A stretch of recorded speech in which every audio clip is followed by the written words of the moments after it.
Welcome to this video, round 4 coverage of the Sinquefield Cup, played in St. Louis, USA. Let's see what happened in this round 4. We had a very spectacular tournament up to now, with Caruana winning all his games, also against Carlsen in round 3. So let's see this round. We have Vachila Graf playing white against Nakamura. Let's start with this game. E4 as usual for Maxime. He played D4 successfully against Raronian earlier, but no, knight F3 actually, I'm sorry, transposed to a D4 type of opening. Yeah, here we got this early bishop C5 line, the Neo-Archangelsk, sometimes called Möller variation. I don't know, has many names. Nakamura played that before against Topalov in round 3 actually, just a round before that, and lost somewhat, I don't know how to call it. I thought it was a bit of an unlucky loss in a way. It was okay most of the time, but then somehow got caught wrong-footed at one point and lost the game. He maybe had a very good position somewhere along the way. Okay, we have these moves, which looks perfectly normal. This is a very solid approach for white. He very often goes for a quick A4 instead, trying to, with this knight A3, pressurize and sometimes win the B5 pawn. Here MVL's approach is more like, okay, I'll develop first, and this is what we get. Bishop E3, just setting for good development. Note that this is as usual failing to bishop D5, attacking two knights. Black went castles, knight D2, H6.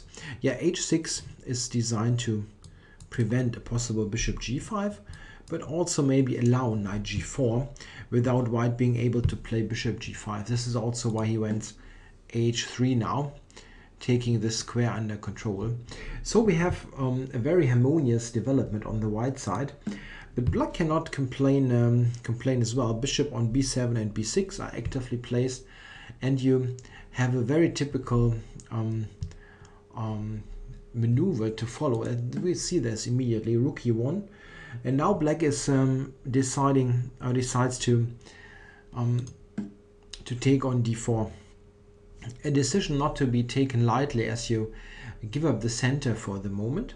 A more conservative approach maybe is something like Rook E8, which is not bad, but Nakamura's approach I think is good, and leads to a very, very decent play for black.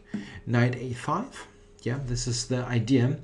You want to get this bishop, strong Spanish Rui bishop, and at the same time attack E4. So bishop C2 is basically the only logical response.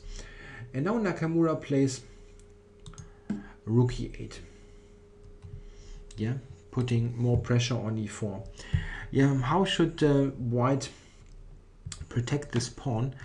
It's not so easy, in fact, or let's say it is easy, but it's only with the move that it's not it's not ideal. He plays Queen B1 now to cover the pawn. You could also advance, but this is probably not netting very much after C6. Black is very quickly attacking the pawn center, and has no problem to put his bishop B7 into play. Sometimes this D5 idea can be effective if it blunts this bishop, but here C6 is coming quickly. Knight Queen to B1 is probably the better choice. Nakamura now played very directly Knight C4. A good move as well. It makes sure that this slightly offside knight is exchanged. White took, and now we see the concrete idea. E4 hangs. So white has to attend again to this pawn. If he goes D5, again there is C6. Not the only move, but a very logical one. This line might continue with bishop A4, trying to use this pin here, but rook C8. really solves our problems. White can do something like this, but ultimately he will be taking here, and the position like that should be very okay for black. He always has this counter play against the b pawn, and white cannot easily organize his pieces here against the d6 pawn. It should be about equal. White played knight d2, and now rook b8. Yeah, a good strengthening move, asking white, okay, what are you going to do next? Yeah, in fact, Marcela Graf here decided to take on c4, which is a move that basically relinquishes all ambitions for an advantage. It is, however, very difficult to try something else. How are you going to improve your position here as white? You always have to cover this e4 pawn. If you try a move like f3, yeah, the kind of trying to cover it with a pawn, you run into direct problems. In fact, after d5, it is not so easy for white to play now. If you look at e5, for example, which looks very normal, the move knight h5 gives black surprisingly good play. I mean, I instantly thought that this shouldn't be too great for white, but in fact white is in some substantial trouble here. If he's not very cautious here, something like f4, for example, looks completely normal, gets answered by c5, and this, after this sequence, gets really ugly for white. You can very easily be losing quickly. Something like this will probably not end very well. Queen d4 is coming. So excellent position for black. f4 is not the best move here, but it is clearly showing that black's counterplay here is very strong and white pieces are not very coordinated. Yeah, white took on e4, and after bishop takes, rook takes, we see that this trade has led to a position where white has an isolated pawn on d4, and possibly black has chances to use the d5 square. But white has very decent active pieces, especially the knight on c4. We see that after those moves, I think they are very logical in a way. Knight f4, neat little intermediate move. It wasn't necessary, this trick, but it was okay. Queen d5, and now he returned. Here we see that this is a very well coordinated position. Black has this pressure on d4, but white has it, after this, reliably covered, and it's not apparent how black should increase his play against the d4 pawn. White is just active enough. It's sort of balancing out position.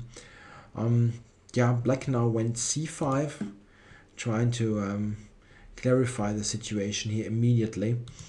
Yeah, it's important to note that this is a bad move. Knight e3 is strong for white. Yeah, something like that you really don't want. It's your bad king. d5 coming. So c5 was perfectly okay. Black also could just employ a sit and wait strategy. There was nothing wrong with that. If anybody, black can try something, but c5 was okay. After this, we have those trades, b3, rook d6, and here a draw was agreed, which pretty much is the logical result maybe of this game. It all looked very equalish. Black didn't really have any problems out of the opening. This maneuver here with knight c4 seems to give black so much pressure against the center that he should be perfectly fine. So it looked like a correct, logical, in a way, draw to me. Okay, let's look at Carlsen Topalov next. Yeah, Carlsen, I guess, badly needs a win, yeah, after his loss against Caruana. Let's see what he's doing to try to win. Plays d4, and we get a Nimzo Indian. Hard to predict Topalov's openings. He plays all kinds of openings. But, okay, the Nimzo is, of course, one of them. Knight f3, b6. Now Carlsen comes up with this move, bishop d2. Yeah, this is the kind of setup that you quite often see from let's say yeah, somewhat lower rated club players. They want to avoid the double pawn. It has a very wimpish reputation, this move, but it's nevertheless of course playable and very solid. White can definitely expect to survive the opening after that. It sort of shows sorry, Carlsen's intention to not try to surprise Topalov in any way with a sharp opening, but to just play a long game, and this is what we got. Bishop b7, g3, that's the setup.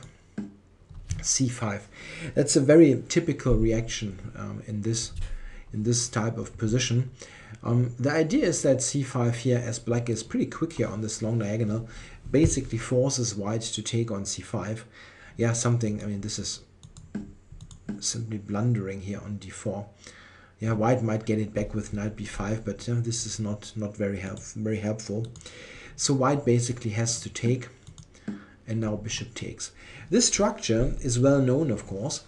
It could easily arise from the hedgehog. Yeah, c and d pawn are exchanged, but compared to the hedgehog, here black of course is much more active. We don't have a queen in the center on d4 and things like that. So it's a very decent structure. Here in this position, black has to decide how to set up his pieces. There are many possible setups. You can just play knight c6, for example, if you like. What Topalov does is also pretty standard. He just plays bishop e7 back. It's a very well known regrouping from other lines that have the same structure. What black is trying to do is he's clearing this square for the knight here. Wants to get the knight to c5, possibly to e4 later. The bishop on c5 is not doing that much, and this also allows, under, it depends on the circumstances, of course, to set up a hedgehog, if you like, the typical 6th rank pawn formation. Carlsen plays bishop to f4. Yeah, and this makes sense now, especially as the bishop is not on b4 anymore. You cannot get a double pawn. So bishop f4, knight a6. Yeah, it's important to recognize, he played knight b5, but it's important to recognize that the move bishop d6 here is not leading too much. White can play that, but it's not really any effective. Yeah, black can do something like this, just knight c5, let's say rook c1, and then knight e4. This is a very typical way to play, putting the knight there, and it makes sure that you get this piece traded, and with more exchanges, black's position becomes easier and easier to play. He can maybe play rook d8, d5, or just rook c8. It's a very resilient structure. Okay, knight b5. This is a bit more interesting, trying to put something on d6 and keep it there. So d5 was played, just preventing bishop b6 or knight d6. Knight d6 probably would be more dangerous. Yeah, and Carlsen wins knight e5. This is the only chance to get something, yeah, using this diagonal. Knight c5, yeah, also covering b7, and rook c1, getting this piece into play.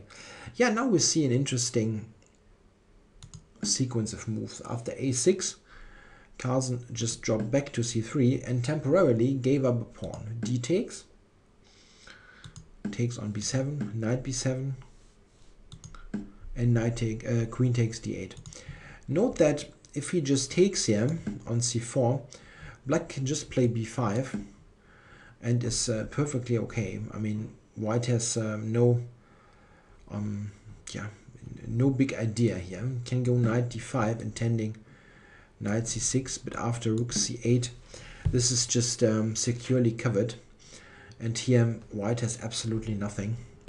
And it's not just nothing, it's really very little to hope for. Yeah, I mean, sometimes you have positions where you don't have any advantage, but you have some ideas. But here this is just absolutely nothing. This is probably why Carlsen chose to trade. One point is that now rook d8 was played. Knight d8 after knight c4 is good for white. Yeah, here. Something like that. Check. It's not very advisable. But this is perfectly okay. Rook takes. Yeah, and now he went to c6. Again, avoiding this this capture as something like this is leading nowhere. Rook c8 again if you want, also bishop d6. But rook c8 is easier, just covering here. In this position, there's simply nothing to do. Yeah, he went to c6. And this way, I think, keeping at least some initiative in a way. Rook e8, yeah, no other choice. And rook d1. Of course, this is always here. This is covered at the moment. Very important. So rook d1. This is taking the d file, and yeah, here it's yeah, a matter of precise defense by black. He plays h6, which is a good move. It's important to note that b5, this is very normal looking, is not very good due to a4. After a4, black has a very hard time to keep his queenside pawn together. This is for instance just giving up this pawn. Not good. And also with problems. If you lose the pawn back without any particular action against the c6 knight, then this is just not good. Yeah, something, let's say like this. This is very annoying for black. This knight is a very strong piece and those pawns are weak. You only should return the pawn if you really gain something in the process. We will see it in the game. h6 was played, so a good waiting move. Now e4, taking d5 under control. And now bishop c5 was played. Yeah, activating this and possibly allowing moves like this. Yeah, Carlsen now decided to force matters with e5. Probably he should. I mean, it was hard to see something else really. What else should white play? So he went e5. This also gets the pawn back basically. Knight d5 now. Black definitely shouldn't try to keep his material in some way. This, for example, after knight e4 is just leading to trouble. This is protected. There's h3 coming. His knight has no square. And a move like knight h7 you really don't even consider. This is just too bad. Yeah, knight e4. This is hanging. Rook d7. Yeah, you absolutely must give back the pawn. Okay, knight d5. Takes. And now b5. And here this is a case where black has returned the pawn, as I mentioned earlier, but you should have some sort of compensation for this return of the pawn. And here it is the fact that the knight on c6 cannot be maintained. With rook e6 or sometimes rook c8, this knight is going to be expelled from c6. Yeah, here Carlsen played the move bishop e3, just getting rid of this bishop. It looks very ugly due to the double pawns, but it seems that it's difficult really to suggest something else that at least keeps some sort of play in the position. Note that this rook e6 move is really something serious.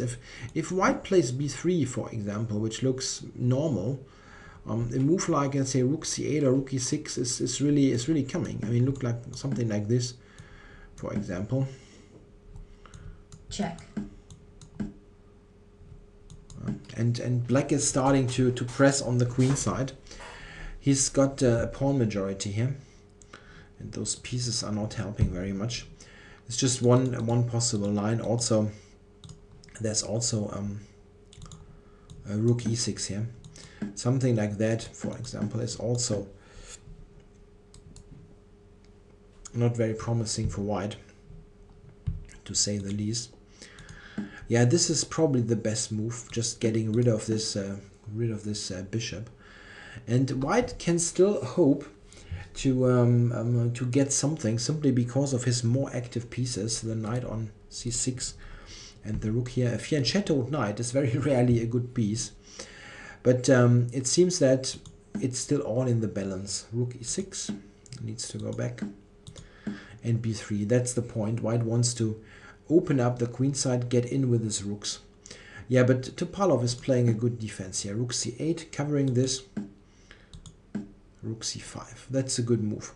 Getting rid of this active rook, and the pawn that you lose here is of no importance, as black gets lots of activity in return. The knight is on d3, and there is also rook b2 in the mix. Of course, e5 also hangs. Yeah, white now cannot really keep e5 if he wants to cover this. There's just this move. Check. No, absolutely pointless. Check. This is why he went with this. But after this capture here, the position is just equal. It's not much, really not much happening.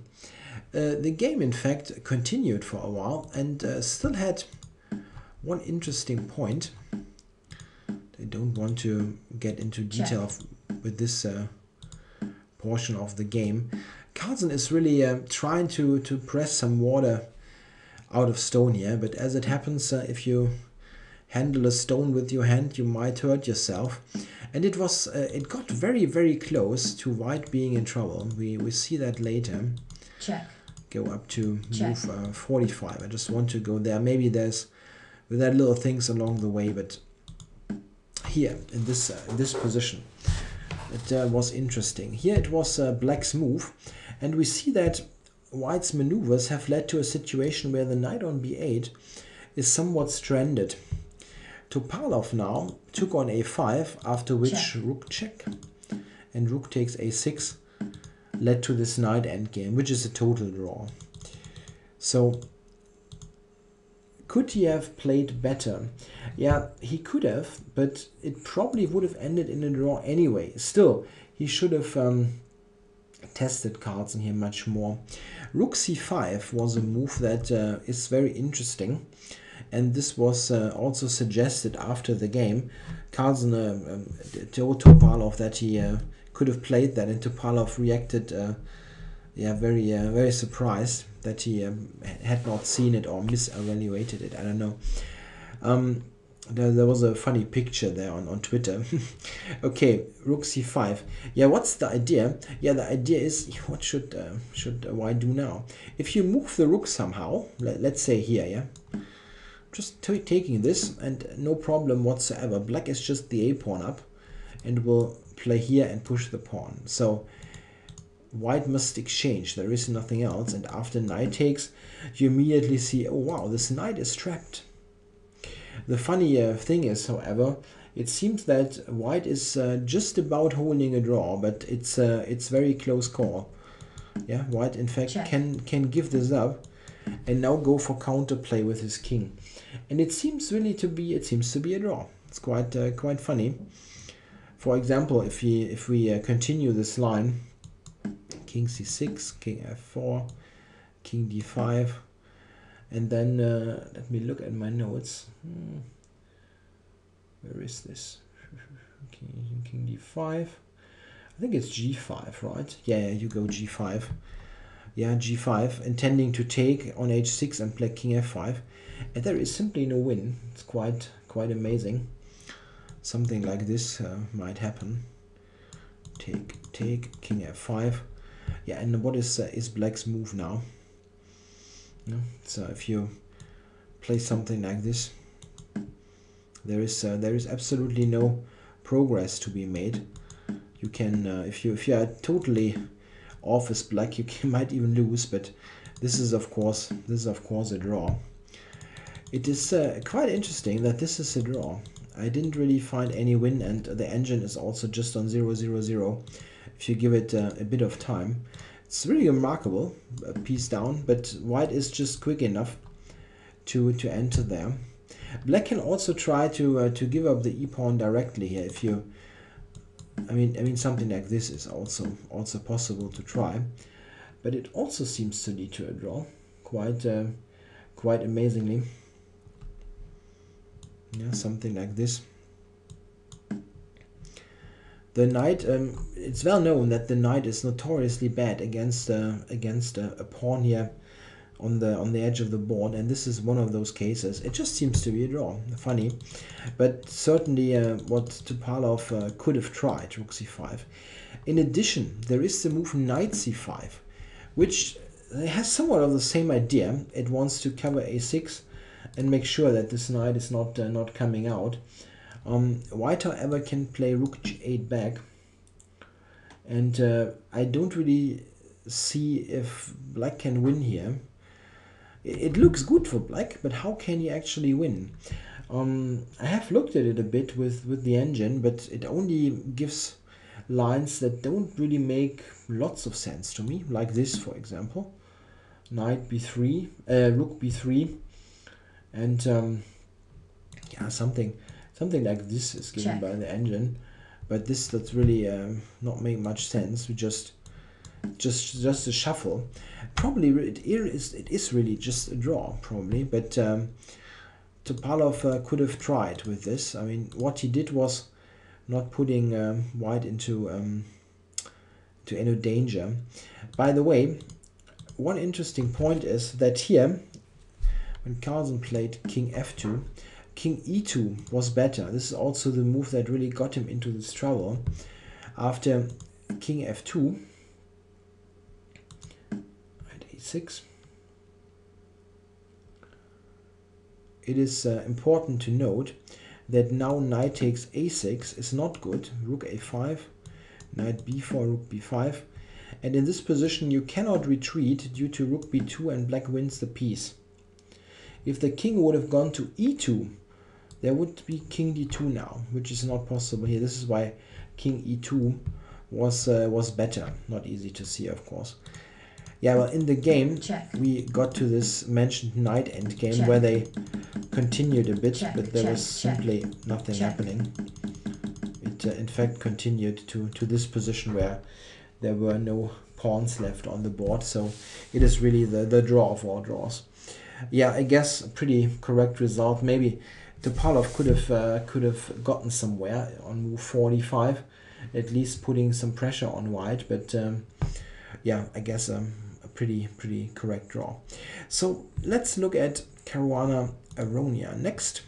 This is the battle of the two players competing for the number 2 spot in the world. Caruana with his 3 wins has overtaken Aronian, and here there's also maybe a chance for Aronian to get closer to Caruana in the standings.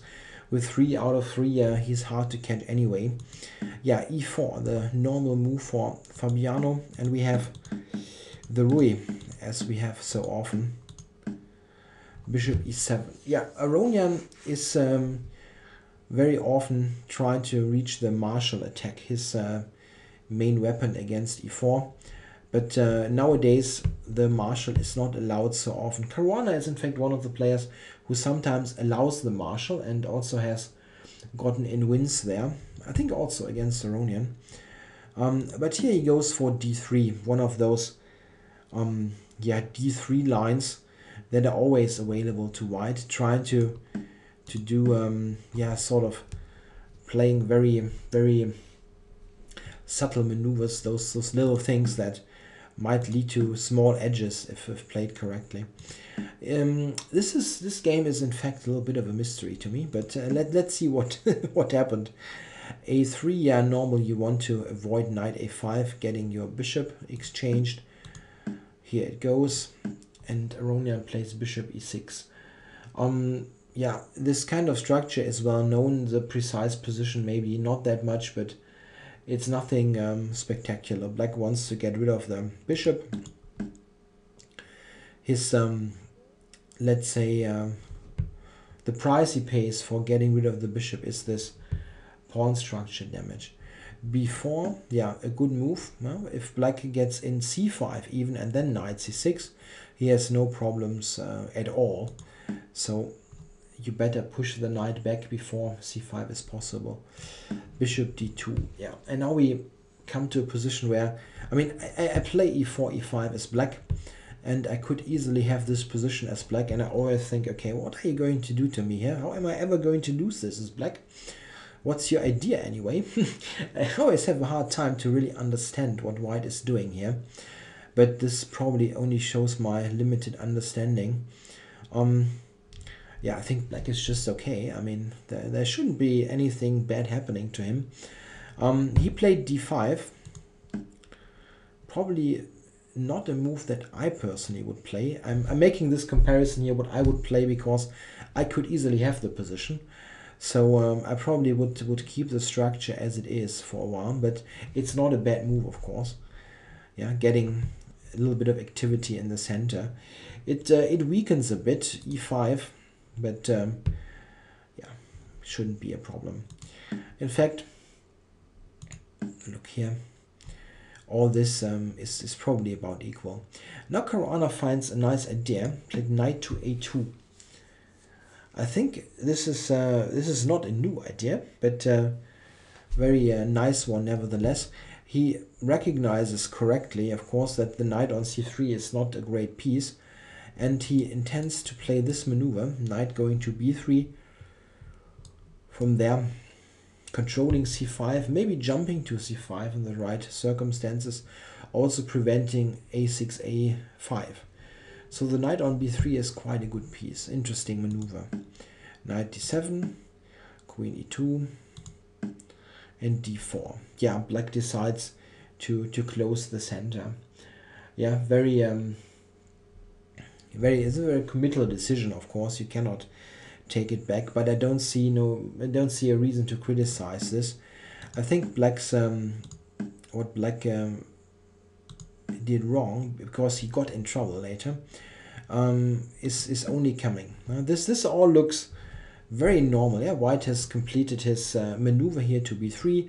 The knight on a4 is looking at c3, so that this pawn break with the c pawn is not so easily playable, and from a4 the knight also supports a later c5, so a good square. The interesting moment is coming later. Rook f7, now rook c1 back, maybe c3 sometimes. Now rook d8 was played, which looks at the d3 pawn to make it harder to play c3. And here Caruana played knight to g5. And now we come to a very interesting situation. Because Aronia now plays the move rook f6, he just moves the rook. And this is a case where probably we are talking about a case where my positional understanding is simply not enough. To me, I mean, if I had this position as black, I would probably think about 30 seconds here and then just take this knight off. Simply based on the fact that this is potentially a bad bishop, and why not exchange it for a knight? I mean, this looks very normal, but I really don't see why here something like this, let's say rook f8, and yeah, I'm not sure, f3, rook f1, something like that. I don't know really. And then maybe, let's say, knight to b8, intending knight d7, possibly c5. Isn't black just okay here? What is white's grand plan here? Still c3 or c4 at some point? I feel black is just okay, and I don't really see any big idea here for white. Why shouldn't you take on g5 and give up your and take with your bad bishop? I really don't know. You know, the computer gives white something like 0.1 or 0.2, which, okay, it's not really relevant. I really thought that black is totally okay. He didn't play that. Probably I underestimate white's chances here. I'm not saying black is better, but I think, okay, well, what's the big deal here? Am I not okay here? Yeah, okay. He played rook f6. It's not a fatal mistake or anything. Just but now white after queen h5 is in a way getting somewhere. Yeah, h7 hangs. You don't really want this. Check. This looks a bit awkward for black. So h6 was played. The knight dropped back to f3. Yeah, and here white now has some ideas. One idea is h3, knight h2, knight g4, attacking this rook.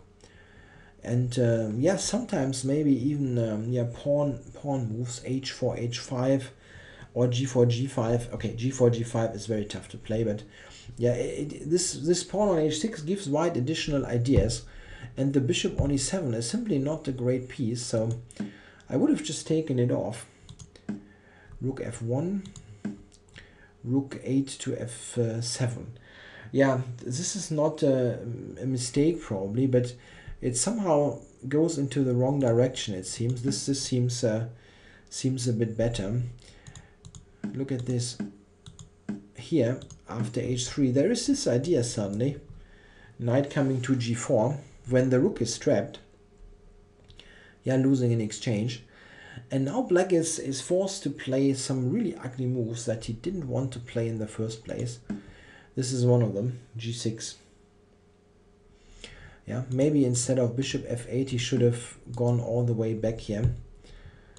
Yeah, okay, we came to this situation, g6, queen h4, queen e7, queen g3, and now we have double pressure on e5 and g6. Bishop g7. Yeah, in this position knight takes e5 is not that great because, oops, not there. Here, of course, black can take on f2 using this situation. So knight a5, very interesting way to play. Caruana is putting this knight on the edge of the board, forces the capture, and now takes on e5. Very nice. He's giving up a whole piece, but he has a very nice play for that. The knight must play to b7. There's no other square, and as often mentioned, a fianchettoed knight, not good. The knight is not well placed, and he gets a second pawn on g6. Queen to d8 and e5. This was the idea. With e5 and f4, he gains huge space on the king side. He has two pawns for his piece, and note that both knights have bad positions. They are not helping in the defense. White has ideas like knight h4, or maybe move the queen and play even g4, trapping the whole rook. Yeah, this position is simply better for white and very, very tough to play. Aronian played c5 now after some thought. Maybe knight c3 was tougher, but I don't think that this is a position that has big chances to be defended with little time. Knight h4, rook h5, and knight f3. This is a strong move, intending queen g6 and g4. King h7, huh? This was necessary. And now queen g4. The rook is hanging. Yeah, I have to put it back. And now knight h4. And now the rook has no square to go to. Yeah, white will get this rook for his knight, and he will maintain those mobile pawns. King h8, takes, and queen g6. Now simply g4 is the threat. Yeah, it is easy to play now. White just pushes, and note that he also had much more time on the clock. Queen e8, yeah, and now the easiest way is to simply trade queens. Takes, f6 with tempo, f7 with tempo, and this. Now getting in bishop takes h6. If the bishop f8 is going, then there is simply the f pawn promoting. Aronian played on for a couple of moves. Knight b6 takes, knight d7. Yeah, this is rook f1. Quite nice, but easy to see after this. Bishop takes and rook takes. White has a totally winning endgame. Yeah, this was played. Bishop h6. Check. Yeah, and now multiple ways, but just keeping all this is easiest with rook g5 in mind. Yeah, and here Aronian resigns the game. So this means Caruana is on 4 out of 4 in the rating-wise strongest tournament of all time, which is yeah, stellar result really, and absolutely yeah, unexpected. I mean, it was pretty much clear to me that he was contending to win this thing, but 4 out of 4, it's quite a statement. So fantastic start for him. Will be very difficult to spoil this this anymore. So we have him leading with 4 out of 4. Then we've got Maxime Vachier-Lagrave MVL with 50% on second place, 2 points behind, and the rest of the players are all on -1. So quite funny standing. Yeah, okay, I hope you enjoyed the coverage here. Thanks for watching, and I'll be back tomorrow with round 5. Bye.